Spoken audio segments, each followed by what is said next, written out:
The Lost Highway soundtrack is, as the name would make you expect, the soundtrack to the David Lynch movie Lost Highway.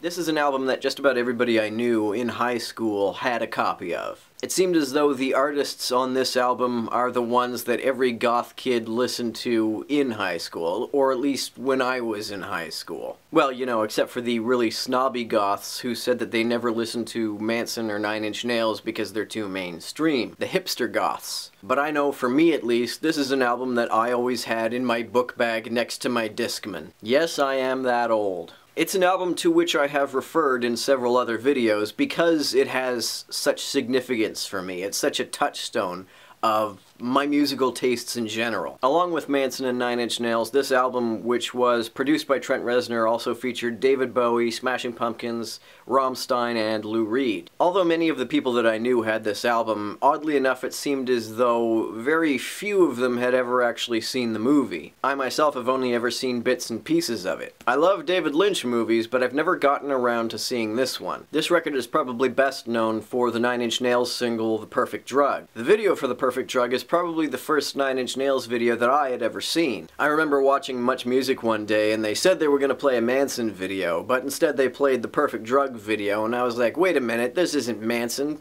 But it's still awesome, and I've been a fan of Nine Inch Nails ever since. This is also the album that introduced me to Rammstein, and I've been a Rammstein fan ever since. Richard Kruspe's guitar style and the timbre of the distortion that they use was immediately appealing to me. I loved how quantized the guitars sounded, almost as if they had put them into a sampler and played them on a keyboard. The Smashing Pumpkins song I has long been one of my favorite Smashing Pumpkins songs, and definitely my favorite of their B-sides. It also has some of my favorite Manson B-sides, I Put a Spell on You and Apple of Sodom. I Put a Spell on You, of course, being a cover of the song by the hilarious Screamin' Jay Hawkins. Both of these songs were recorded during a period in Manson's career when he seemed to put a lot more effort into layering his songs with track upon track of atmospheric texture. And this made his songs creepier and dirtier sounding than the songs that he recorded after he cleaned up his production style. And it's an aspect of Manson's early stuff that I really miss. This album is not all goth industrial stuff though. There are a few jazz tunes that you'd think would feel out of place, but really don't. And there's Lou Reed's cover of This Magic Moment. They all still feel sufficiently dark and creepy to fit in with the rest of the songs on the album. There are a couple of pretty good instrumental tracks that are credited to Trent Reznor rather than to Nine Inch Nails. These are Driver Down and Videodrone's Questions. Driver Down has a heavy beat with really loud guitars, but this weird saxophone outro, and Videodrone's Questions sounds pretty much what you would expect it to sound like given its name. Sometimes I still listen to this album when I'm in a creepy mood. It's good rainy day music. And it's good nostalgia music as well.